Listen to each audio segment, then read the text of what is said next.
Okay, cool. Okay, cool. Hi, everyone. Thank you so much for joining us this weekend. We are so excited to have you.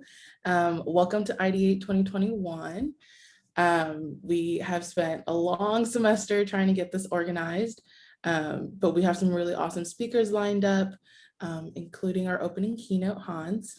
So we're super excited for you guys to hopefully have a good weekend and have some fun, learn some new things.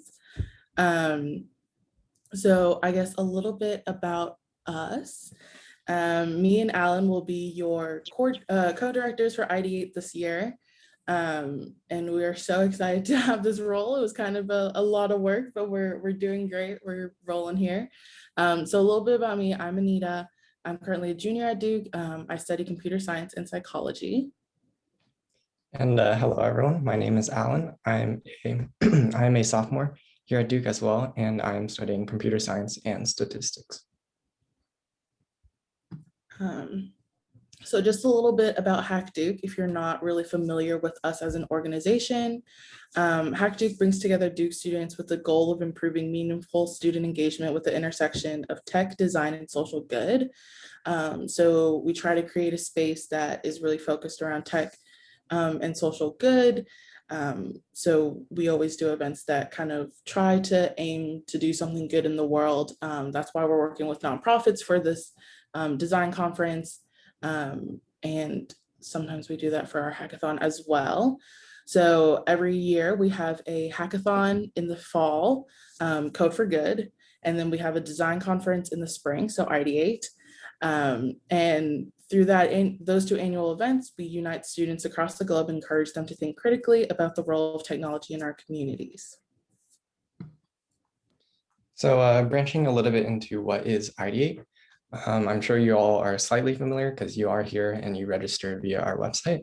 But basically, IDEATE is our virtual design thinking conference where we try to have a bunch of awesome speakers, workshops, and to top it all off, a design challenge to basically explore how design and innovation interact.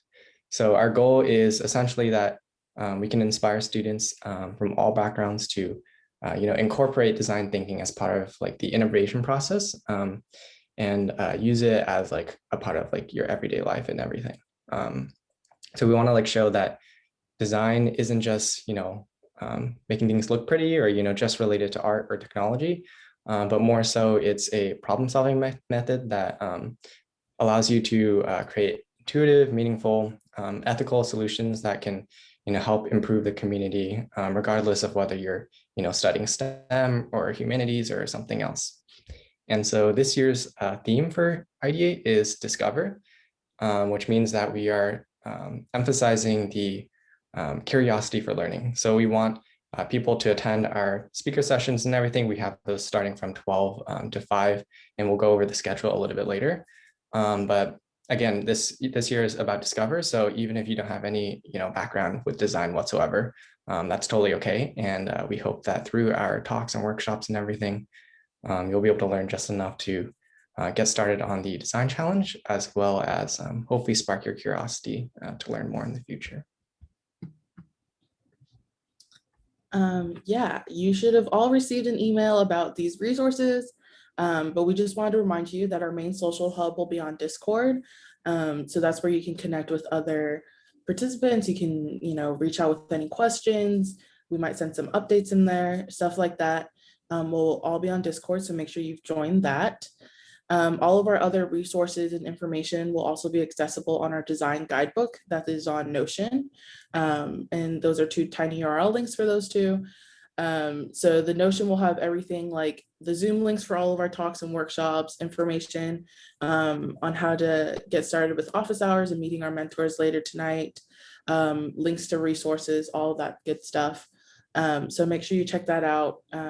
If you have any questions, feel free to reach out to us. If you're having any problems getting on anything, you can email us, I guess would be the easiest way. If you can't get on Discord or something, you can email the hackers@hackduke.org email. But these are just some resources that we'll be having for this event. So next, moving on to what the schedule looks like for the weekend. So starting off right now, we have our opening ceremony and everything. And we will be able to get the chance to hear from Hans, which we will introduce in just a little bit. But afterwards, we have our talks and workshops, which start at 12 and run all the way until 5 o'clock. And then at 5 p.m., we will be announcing this year's design challenge. We're partnering with some awesome nonprofits, 3 of them, and you'll have the option to choose between one of these nonprofits to basically design a challenge that helps solve one of their needs or something broadly within those fields. And then at 6 o'clock, that's when we have work time. We'll have mentor office hours, along with some Q&A sessions with the nonprofits and just like other miscellaneous events such as game nights, social events and everything. And that continues on until Sunday morning, more work time, another social event. And then submissions will be due Sunday at 3:30 p.m. And then starting at 4 p.m. is when we'll have judging. So essentially you and your team will sign up for a presentation slot and then present in front of a couple judges, and they can ask you questions about your project and everything, and you can kind of like go over what that looks like and everything. And then finally, we will be closing off Sunday at 7 p.m. So be sure to stay tuned for that, for a closing speaker, as well as an announcement for the prize winners. Yeah, so like Alan just said, we'll do a big design challenge announcement later tonight at 5. But we just wanted to give you kind of a brief overview of the nonprofits that we're working with for IDEATE this year. So as always, we have a wide variety of speakers sharing their experiences, but instead of focusing our design challenge around tracks like we've done in the past, like we've done like health and education and all of that, we are partnering with some local nonprofits for IDEATE. So these are all nonprofits that are in the Durham or North Carolina area. And they will have some Q&A sessions later tonight. And you can ask them more questions and we'll have some more information. But we'll be working with Vets to Vets, which is a nonprofit organization created to unite veterans and dogs for a common goal, improving and saving lives. We've partnered with Caring House, which provides comfortable and affordable housing to Duke Cancer Institute adult outpatients and their caregivers. And our last nonprofit that we've worked with is Seeds North Carolina, and Seeds helps develop the capacity of young people to respect life, the earth, and each other through growing, cooking, and sharing food. Cool. So before moving on, we wanted to first off just give a big thank you to everyone involved with IDEATE this semester. So that's everyone on our organizing team, all the speakers, mentors, judges, everyone, and all of you guys for attending as well. Our team has been working pretty hard this semester to prepare this event and hopefully make this experience as engaging as possible. So we hope that you enjoy your weekend and hopefully you get something out of this experience. So moving on, now we can introduce our keynote speaker, Jørgen Wiberg. So just a little bit of background information before handing it off to Hans. Hans is the founder of what has grown to be the world's biggest community of blind and low vision people in the app Be My Eyes. Generally, he is regarded as a leading voice in the movement towards embracing accessibility and inclusivity for those with vision impairments. So Hans invented and founded Be My Eyes, which is essentially an app that connects blind and visually impaired people with sighted volunteers, as well as company experts via live video connection. So that allows you to get help, with small things here and there every day. And then Be My Eyes has quickly become a daily tool that's used by thousands of people all over the world who have challenges working with sight to basically receive fast and effective visual support. So welcome, Hans, and I will transition it off to you. Thank you so much. I'm super honored to be here, and if you will, I'll try to share my screen, so just hang on a second. This might be a little tricky, but I think we can do it. And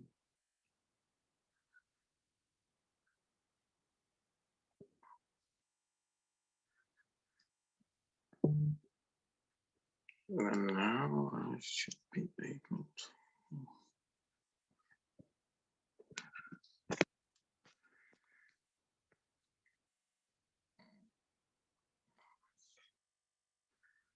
Can you see my blue screen now? Yep. Yeah, we can.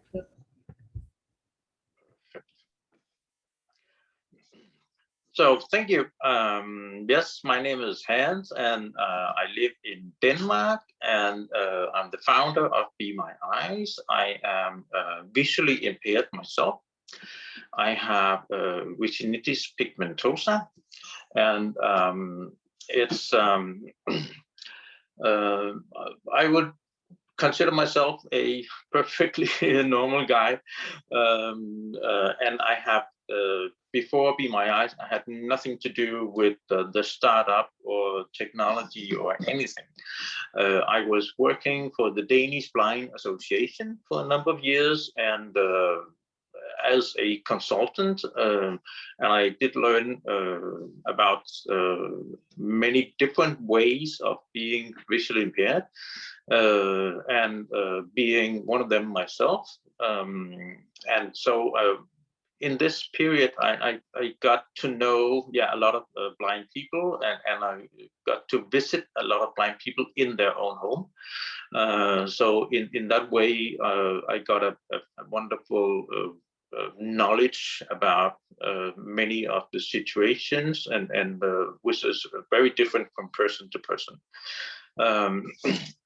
And at some point in 2012, I know this is many years ago now, I came up with this idea that it should be possible that you could kind of share, instead of making a FaceTime call to your friends, you should be able to call kind of a group of volunteers. I kind of knew it was possible, but I had no clue how to make an app, or I didn't know who to talk to or anything. I just had this idea. And one day I was listening to the radio, and I heard about an event called Startup Weekend. It is kind of like a hackathon, like you are today. And it's in Denmark, it was at a university. And I called this event, and I said, I have this idea, but I don't know, would it be possible for me to kind of join? I'm not connected to the university or anything. Yeah, but just come, that sounds interesting. And then I jumped on a train and got to this place, and there was, I think, 120 people there, and they were super nice, and they helped me to get on stage, and I got my 1 minute to present this idea. I think there was about 40 ideas that day. And then after each presentation, you could, not directly after, but when they were all done, you could vote. And I was lucky that my idea was one of the 15 that got the most votes. And then there was, you had to find a team. And I had never been to such an event before, but suddenly there was a guy who was approaching me and said, I think we should work on this together, and I can help you find some team mates here. And so suddenly we were 8 people around my idea. I was very surprised and super happy about that. And then over the weekend, we were working on this concept and talking to people, and trying to make kind of not a prototype, but at least a concept. And we talked to a lot of people outside and inside the blindness world. Of course, I knew some of them, and we talked to some business people and so on. And then on the Sunday afternoon, we made our presentation, and we did not win the main prize because we didn't really have a business plan. But we did win the prize called the most innovative idea, which I was super happy about, and we were all excited. And so this is why I'm so proud to be here today, because yeah, you are basically starting my journey, I hope, and I would like to tell you what became of this idea. As you can see on the picture right now, I am also working with furniture. So my wife is having a business where she puts new fabrics on old furniture, and I help her do some of that work when I'm not working with Be My Eyes, which I am pretty much all the time now. So as I mentioned, Be My Eyes came into existence in 2012, or I came up with the idea. And after the startup weekend, we spent, I think, almost 1 year raising the money to hire someone who actually knew how to make an app and all that. And when we had raised the first $300,000, we could start hiring people. And after another year, and please remember that back in 2012, there was not that many apps that were doing anything with video, and there was very few apps that were designed for blind people. So we spent a lot of time finding the right developers who could and were willing to kind of go into this field. So that took quite a while. But on the 15th of January, we were able to launch the app. And maybe I should take a little step back, because the thing about apps and blind people is that, and you might think, how can a blind person at all use a smartphone? And in the beginning, it was only iPhone. Android was not accessible at all to blind people. So we launched the app only iPhone. And the reason is that Apple has made a system called VoiceOver. It's built into any iPhone. And when you turn on VoiceOver, the phone will simply, whenever you touch the screen, the phone will say what you are touching. When you touch an app, it will say Facebook or Maps or Twitter or whatever app you have on your phone. And then you double tap, and then this app will open, and then the phone will start read what text there, or what the buttons are called, and so on. So that is how a blind person at all can navigate a smartphone. The Be My Eyes app is a super simple app. When you have signed up, there's basically two buttons. The first one is called Call First Available Volunteer, and the next one is called Specialized Help. So, and that's super simple and easy to use. It's of course also in other languages. This is Danish. And if you are a volunteer, it's the same app. When you sign up, you choose if you are a person who needs help, or you are a person who wants to help. So it's also an easy way to sign up. And you cannot do a whole lot as a volunteer, but we have some community stories and some numbers you can see. And you can say, okay, why not just use Skype or FaceTime or some of the other apps? But whatever apps you are using, you will have to decide who to call. You cannot call into a group. And that's exactly what Be My Eyes does. We make these groups of volunteers that you can call, so you don't have to think about who to call. Because before this, I had to think, oh, is my sister at work, or today she is off, or and so on. But now I can just tap the button, and the app will find a volunteer for me. And the way it works is that, let's say we have Mike in Hong Kong, and it's 11 o'clock at night, and he needs to have some assistance. So he pulls out his phone and taps the Be My Eyes button called First Available Volunteer. And then we will send out notifications to 20 people, because we don't know what they're doing. Some is working, and some is sleeping, and some is driving, and some is kissing his wife, and so on, and they don't want to or cannot be disturbed.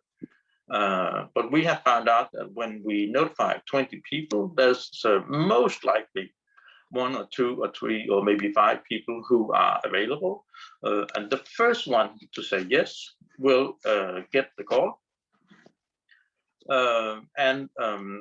Because it is pretty late at night in Hong Kong, then we do not notify anyone in Hong Kong, because it's kind of too late in the evening. But then we find someone in another time zone. If you are a blind person and you make a call between 8 o'clock in the morning and 9 o'clock at night, then we will find someone in your own country. But later on, or in the middle of the night, we find someone in another time zone. We now have more than 4 million volunteers and 250,000, or yeah, even more, blind and low vision people from all over the world.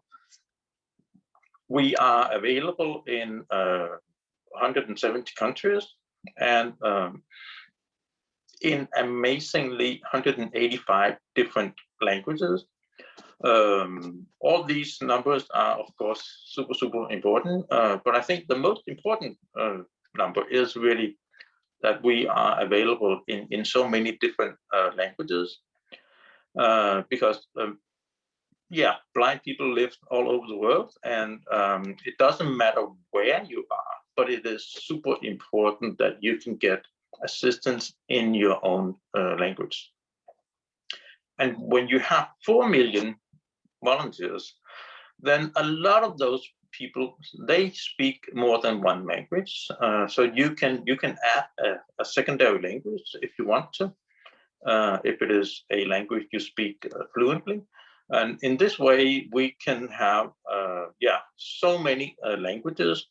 And we have also these languages available day and night, because so many people have moved to another country, and then they speak 2 languages and so on. So we have all, I think, pretty much all 185 languages we can cover day and night, which I think is pretty amazing.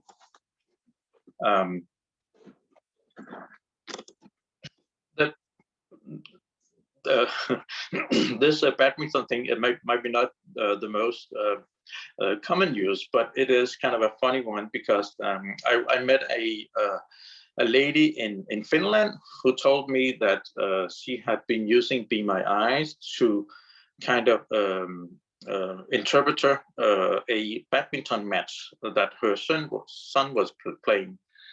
And she was using Be My Eyes, and the volunteer was kind of surprised that what she asked him to do, because can you tell me how my son is doing in this badminton match? And then, but which one of them is your son? I know who my son is, but I don't know how to tell him. What kind of clothes does he have on? Well, I don't know, but it's him yelling now. Okay, now then I know it's the guy in the blue. And then the volunteer was telling how the match was going on. So it can be used for a lot of different things. More commonly, when you are a blind person, you also want to make sure that you are looking good and that the shirt is matching whatever you else have on. So a lot of people are checking themselves before they leave the house or go to work or something like that, just to make sure that they are looking good. And also, and this can be a super personal experience, especially for the volunteers. When someone say, okay, I have put makeup on, I just like to make sure that everything is in the right place and so on. And we have some wonderful conversations about that. Also, like everybody else, blind people, they get some mail that they didn't expect and they don't know what it is. And sometimes you cannot OCR scan this document. It can be some handwritten Christmas card or something like that. So we also do a lot of that kind of task. The most common use of Be My Eyes is in the kitchen. And like anybody else, blind people need to have something to eat 3 times a day, and they also like to know what it is. So a lot of people are using Be My Eyes just to make sure, okay, is this coconut or is it tomato, or have I set my oven to 300 degrees, and how many minutes does this thing need to be in the microwave, and also, the microwave has 10,000 buttons, and I'm not quite sure which one I need to defrost my chicken or something like that. So there's a lot of use cases in the kitchen. This picture is from a user in Japan. In Japan, they have some super fancy toilets, and this guy, he really wanted to know what is going to happen to me when I press one of the buttons, and he was using Be My Eyes for that. He was polite enough to use it before he was sitting on the toilet. But that's just to say that you have to be kind of open-minded as a volunteer, because you can get many different questions. The second button we have on our app is called Specialized Help, which is also our business plan. Because when you tap into Specialized Help, you will get a menu of different companies. One of them is Microsoft, and you can make a direct call to Microsoft support, and also to Google and to Procter & Gamble and to a number of other companies.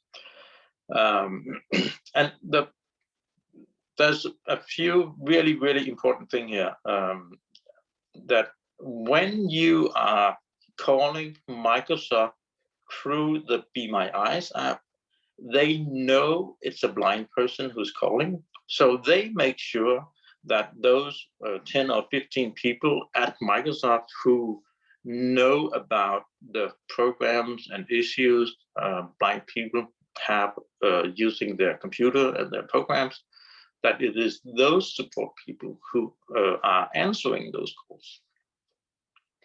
And maybe the most important thing is that they also get the video part. So when you call this support worker at Microsoft, on their screen, they will get the video feed from the blind person's phone. So the blind person can point the phone at the computer, and then the support person can see what's on the screen, because most likely the screen reader has stopped talking, so they don't know what's going on, or there's some capture, or there's something they cannot figure out. But now they can just show the support person, and it is way easier for the support person to actually give good support. And it's also way easier for a blind person to receive the support. They can also sometimes remotely take over the computer and help in this way and so on. This is for both persons. It's a super convenient way to get support.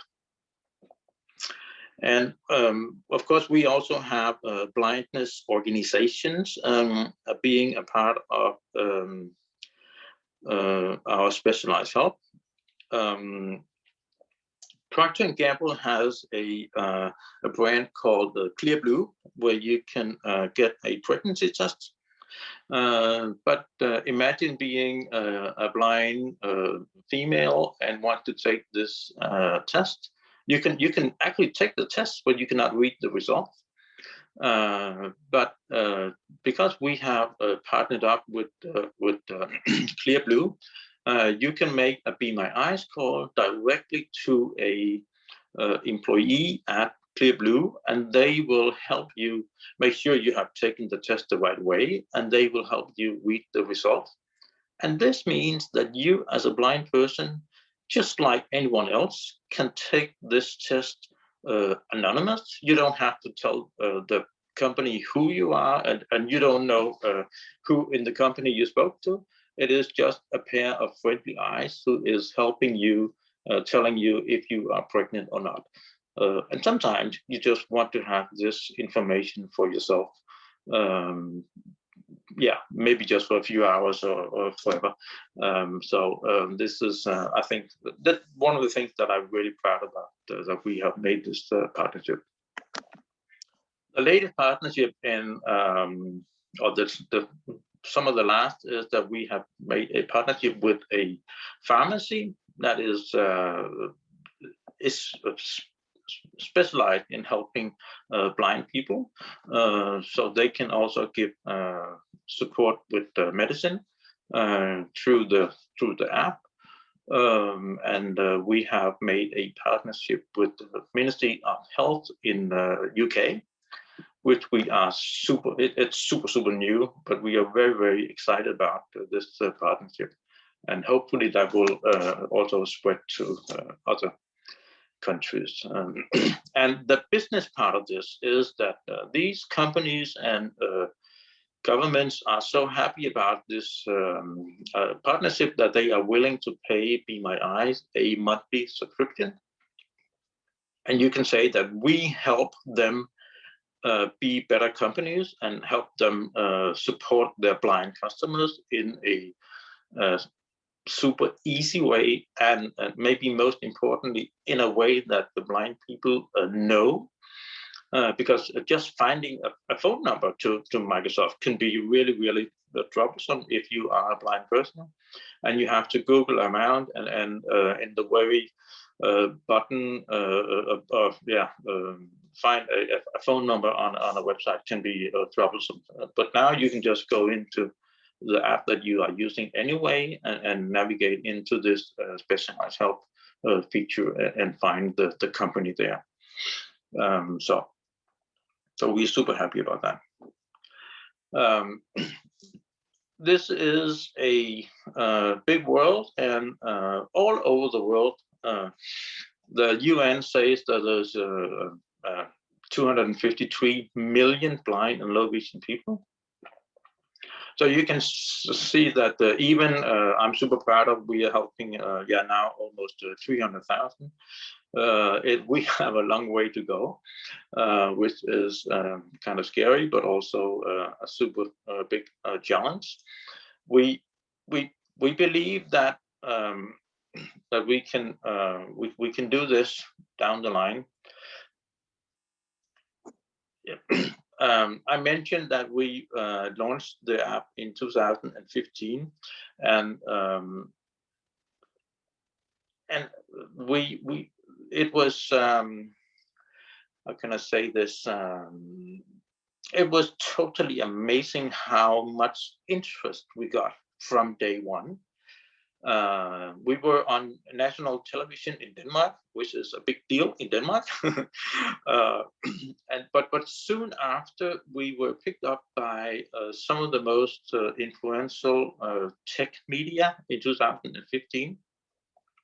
And within a few weeks, we had been mentioned or featured in most of the published publications that we could ever dream of. And soon after, the more mainstream media picked up the story. So most of January and February, March in 2015, we were giving interviews on a daily basis, sometimes 3 or 4 interviews a day.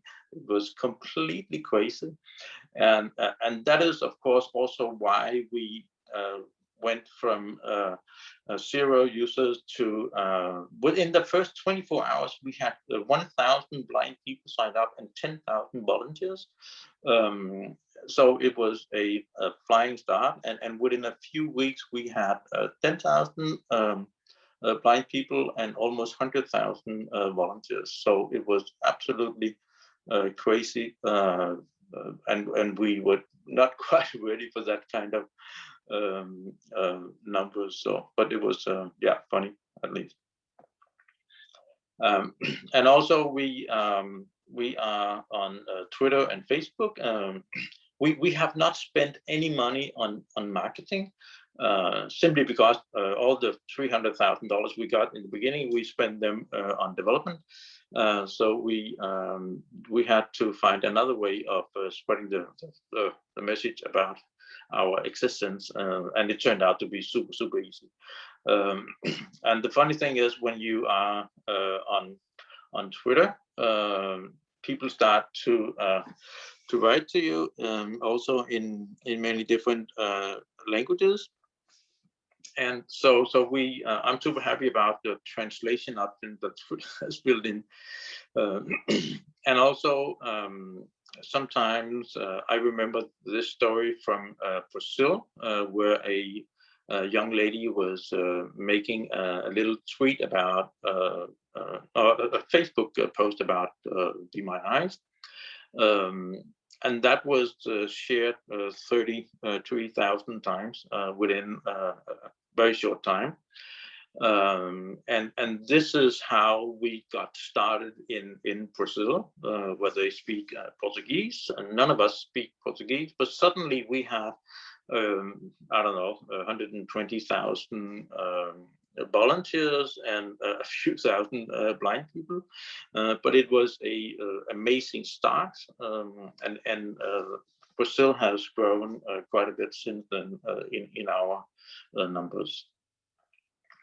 For me personally, it has been also an amazing, yeah, almost 8 years now, 9 years. I met with Stevie Wonder at a conference in San Francisco, which is, I think, the highlights of my life.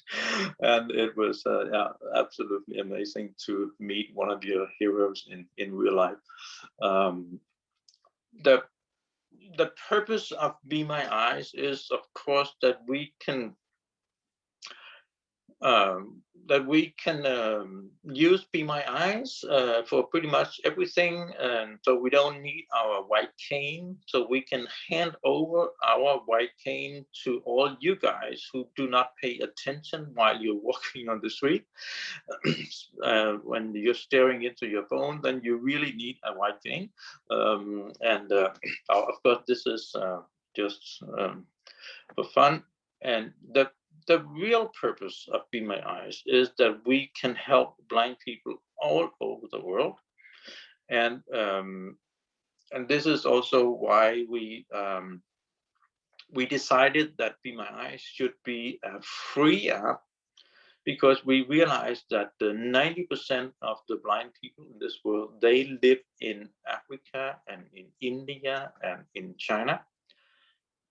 And we cannot charge them $10 a month, but we know for sure that they will be on their smartphones.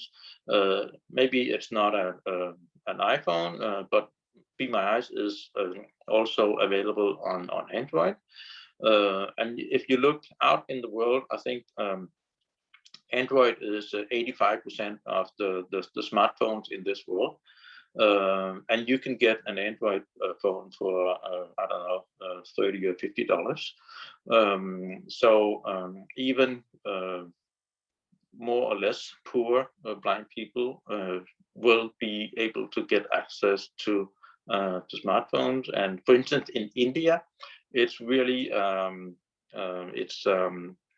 the government is doing a lot to make the prices of being online super low, because they know it is a way of getting their population into the modern area. So we hope that, and we can also see right now that our users are, the number of use is growing dramatically in the places like India, because the government is supporting the spread of mobile phone and accessibility. And also we are looking into some of the maybe more crazy but interesting project of spreading access to the internet with satellites and balloons and I don't know what is being done all over the world. So it's interesting to follow. I have been, and this was a very big surprise for me. I was announced one of the 100 global thinkers in 2015, and and this small idea, you can say, has spread all over the world, which is very amazing, and it has been a tremendous journey for me. I will end up with a kind of a sweet story. You see, we get a lot of feedback from our users, and one of them was telling me that she was about to sing in her choir, and she needed to make sure that she had a pair of black shoes on. And then she was using Be My Eyes to find out the black shoes. And then the volunteer was a lady from Ireland. And this lady in the US, she said, I'm going to sing in my choir, but I need to have a pair of black shoes. And then, oh, are you singing in a choir? I'm also singing in a choir. And then they forgot all about the black shoes and started to talk about what are you singing and what are we singing and so on. And it turned out that the volunteer was acting with her choir while he was taking the phone. They just had a break, and then she said, "Would you like to hear our what we sing?" And then this choir in Ireland was singing across the Atlantic for this lady, and of course this is a very unusual call, but still it's kind of it shows that some of the calls and very often you will end up in kind of a conversation, maybe just about the weather, but sometimes also a long and interesting story about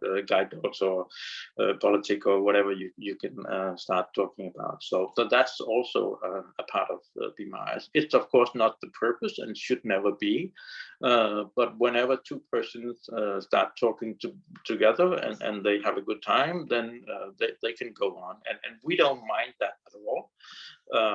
It's as long as you feel comfortable and all that, and you are respecting each other's time, then it is perfectly fine that you have even a very long conversation, which happens sometimes. So that's absolutely perfectly fine.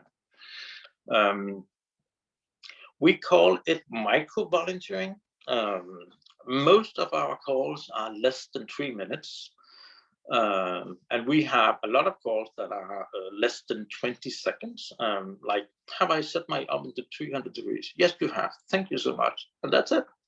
So it's super, super easy to be a volunteer, and it's also very easy to ask for help, because you know 100% sure that the person who picks up the call is willing to help you, because that's why they signed up. And also they have time, because that's the only reason why they said yes to this specific call. And that is a super important thing when you are a blind person, that you don't ever have to think about who to call, or are they available, or have I called 3 times today, or should I not call again, and so on. You can call 100 times a day, and you'll never get the same volunteer. And they will never know that you called 3 times before about the same subject, and so on. So, and that makes it super convenient, both as a blind person, but also as a volunteer, because you don't have to answer, because there's 20 who get the same notification. So it's only when you say, yeah, I can do that. Of course, you might be surprised if it is something that takes an hour, but it is also okay to say that, yeah, I have a break from my work and I only have 10 minutes and so on, but I'm happy to help you. So that's kind of the conditions when you sign up and when you are using My Eyes. So, as you can hear, I can go on and I can brag about all our awards and so on, but I can also stop now and say thank you. And I'm more than happy to answer any questions and so on. And I really wish that you have a wonderful weekend. And myself being a now a 57-year-old guy from Denmark, blind, had never been into startup or tech or anything. I mean, if I can kind of start this movement, then I'm pretty sure you can do at least the same. But one of the things that I really love about this startup weekend that I attended was that I got this team around this idea. And I can say 100% that there would not have been a Be My Eyes today if I had not had the team around from the beginning. Actually, the guy who helped me find the team, he is the CEO of Be My Eyes today. And we've been working together ever since. I never met him before, but he turns out to be a great guy. And so having this team around the idea is absolutely, for me at least, super essential, and has been the driving part of it. So that's yeah. If that fits your worldview, then I would encourage you to do that. I know some people like to do things on their own, and that's perfectly fine. For me, having somebody to share the good days and the bad days with is super important. So yeah, that's it. Thank you so much, and have a great weekend. I'm happy to answer questions. Yeah, thank you so much, Hans. That was amazing.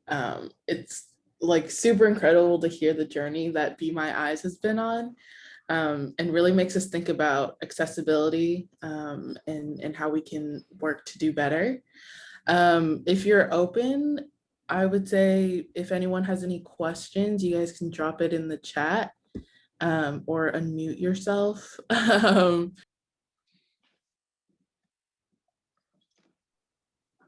Okay. Yeah, so if anyone wants to like drop questions in the chat or unmute yourself and ask Hans, we're gonna open it up for a couple minutes before we wrap up. Any questions? I have a question for Hans. First of all, thank you so much for this presentation. It was really inspiring. And during the presentation, I downloaded Be My Eyes, and I look forward to micro volunteering. But I'm curious about your app fills a gap in accessibility. And I wonder if there have been dialogues that Be My Eyes is having with the developers of these devices and operating systems about kind of bringing your insights closer to the base operating system and the base functionality, and to influence the base accessibility, if you will, of those devices? We are in dialogue with a lot of different companies, yeah, accessibility is an ongoing issue, and I think it's something we will not be done with anytime soon. But we are absolutely open to share our knowledge, and also we do have a lot of knowledge about what products are being need support with, and I can say that one of the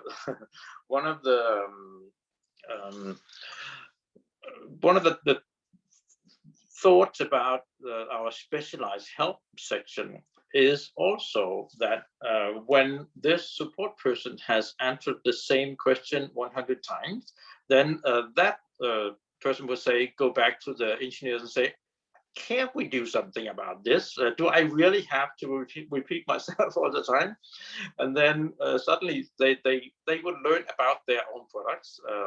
That's not what we say when we ask them to sign up, but that is kind of a byproduct, but I think a very important byproduct of being a good company. And of course, I mean, Microsoft is really listening to their customers, and that's what we feel they are doing. So I'm sure they have, I don't know positively what they have changed, but I'm pretty sure they have learned something about their products. So that's a part of it. So thank you. Thank you so much.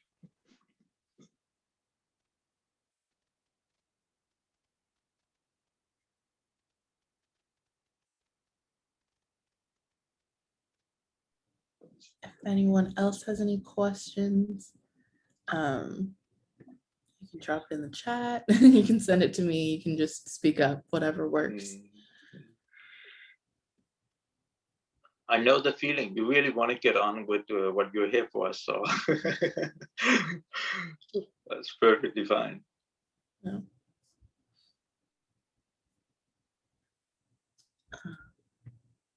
Okay.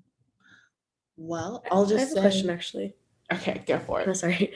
I was just wondering if there's a way in the app for when a blind person and a sighted person are linked up for a conversation, like say they wanted to sort of continue that, or maybe like try and reach out to the same person after the fact. Because you mentioned that they get a different person every time. Is there a way to sort of connect people if those sort of strange friendships come about, or Yeah. is that left up to them? Well, it's a good question, and you're not the first one to ask for that. But the answer is no. We are very eager about Be My Eyes being a anonymous service. So we don't share any information, and you cannot get the same person again. But if you have a wonderful conversation, you can share whatever information you want.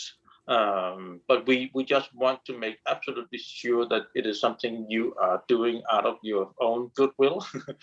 And so, but if you say, give me a call, and then you give the other person your phone number or your email address, that's perfectly fine with me.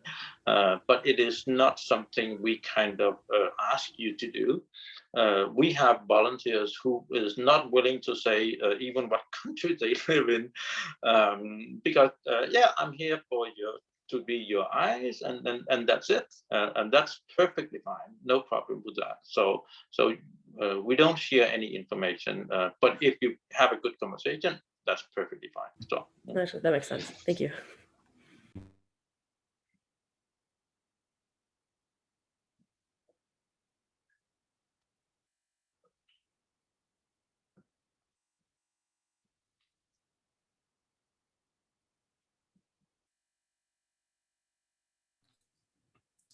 Okay, cool. Yeah, we'll stay here for a couple more minutes in case anyone else has any questions.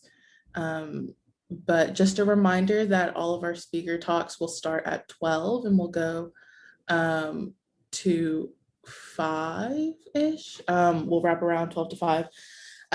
All of our sessions, except a couple, are going to be recorded and uploaded onto our YouTube channel, which we'll make sure to send out the link in Discord later. But so don't be hopefully too stressed about making all of your sessions, but we do really encourage you guys to go to as many as you can. We have some really awesome speakers lined up, ready to talk about their experiences. So make sure to check out the guidebook for updates and links and stuff like that, and reach out on Discord. But we'll be here for a couple more minutes in case anyone has any questions for me or Alan or Hans. But thank you guys so much. And I hope you guys have a good weekend. Also, thank you to Hans for his amazing presentation. So lucky to have you come speak with us today. Thank you so much, and have a great weekend.